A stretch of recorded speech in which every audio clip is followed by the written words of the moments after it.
Arena. The Lakers have now won 3 in a row, 5 of 6. They needed a balanced effort tonight and pace, especially against this Heat team. 6 Lakers in double figures, 3 players with 25 or more. You had a triple-double from Luka, 15 threes, 33 assists, only 12 turnovers. Big game, and they shot over 50% again. I think that was the key, Gita. They spread the love around. You mentioned 33 assists, only 12 turnovers, and all 5 starters in double figures. And then Jake coming off the bench, I thought he was very important coming off the bench. Did a good job of not being distracted by Miami's offense. The way they passed the ball, the way they moved. They did a pretty good job on the main player. So a good night tonight at home before they go to Portland, and did what they're supposed to do at home. Yeah, I mean, sometimes styles make fights, and you're playing against a team that plays with the pace that the Miami Heat play with. You can't avoid the additional possessions in those types of games sometimes. And so for the Lakers to only turn the ball over 12 times, even though the pace was what it was throughout the course of this game, it's impressive that they were able to do that, to score the ball, to get shots on goal as opposed to turning the basketball over. I know Luka and Austin wish they percentage-wise would have shot the ball better.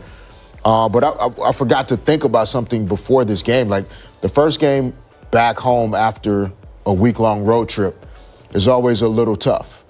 A few stops out on the road and you come back to L.A., it's just a bit of an adjustment, slight.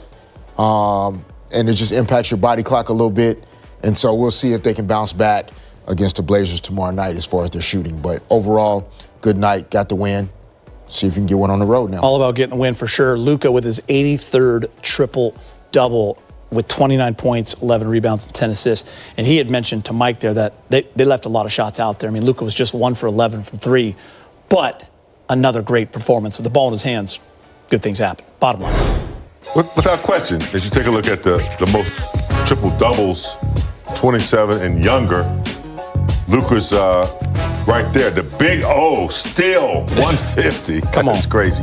But yeah, Guido, I think the more and more that Luka gets to play with his teammates, it's just the better it's going to get, the more automatic he's going to be with them. For 16, and then 3 for 6 in the second half. You saw the Miami Heat make the adjustment. They were putting 2 on the ball when he got anywhere near the paint. And then they went to kind of the matchup zone that also kind of stalled the Lakers out at times on the offensive end. But his ability to make plays for other people will always stress the defense. And so then when you have all 5 starters in double figures, Jake LaRavia coming off the bench in double figures, like multiple guys that can make the defense pay for loading up to Luka. I don't know. This was the first night I started to think about how many different lineups the Lakers can play when LeBron is back and healthy. And the different effective type of groups that they can have.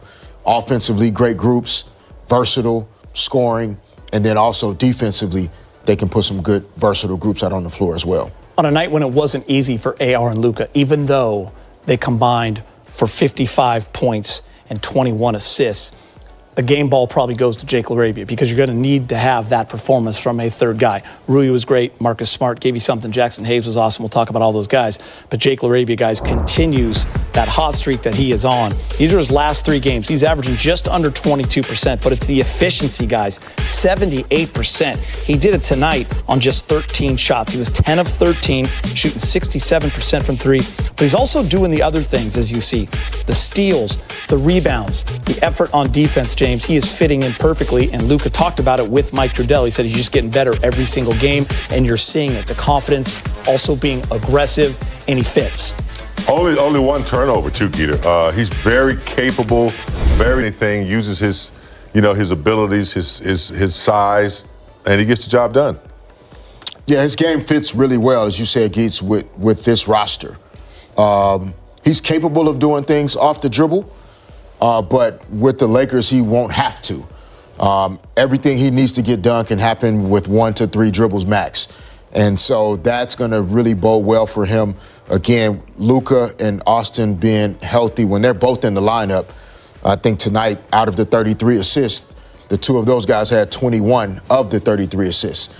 And so you're just going to be able to finish plays when those guys are on the floor. And then again, if you start to think about the additional decision-making of LeBron next to Luka, next to Austin, I think LaRavia and other guys can continue to be efficient offensively, and that's a really good sign for the team.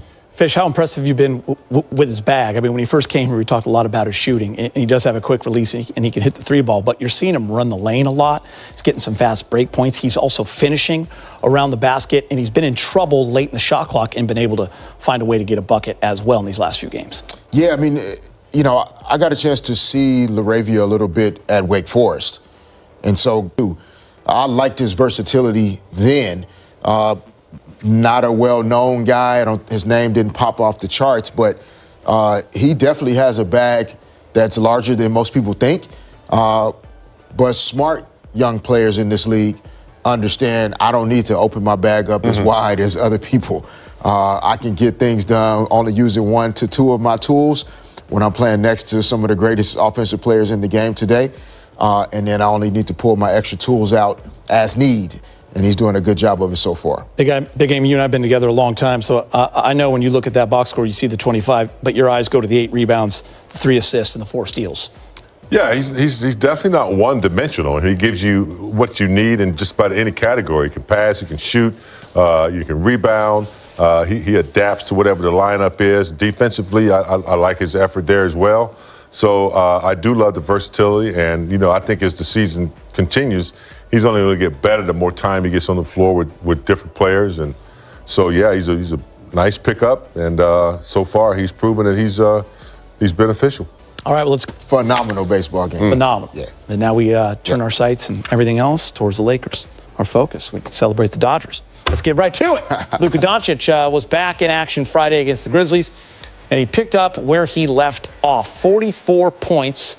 14 of 27 shooting, 6 of 15 from deep, added a season-high 12 boards, and he had 6 assists. By the way, he's averaging over 45 points a game. So he returned early, guys, from his sprained finger. He did not disappoint. He's got 3 straight 40-point games to start the season. Only Laker to do that was Jerry West 55 years ago.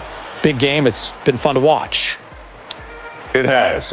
You know, since he arrived, a lot of excitement surrounding, you know, Luka and the future. You know, obviously his offseason was very important to him, playing in Euro basketball and getting himself in great shape.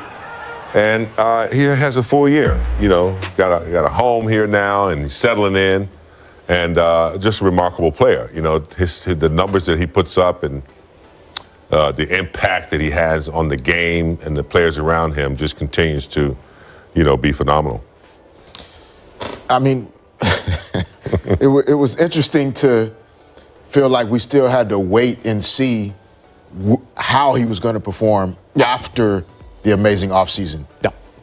It feels really stupid to have second guess. We should have known whether or not he was going to actually play better after getting into elite physical condition. I mean, he was already one of, if not the hardest player to defend in the league before he got into great shape, and just physically is able to be more efficient. You know, he's tied with Shai Gilgeous-Alexander for most drives in the NBA this season in terms of the average per game. And so, you know, Luka's ability to play the way he's playing is allowing Austin to play the way he's playing. And then, of course, ultimately, when LeBron is back on the floor, how you blend all of these guys. But Luka's making it tremendously clear.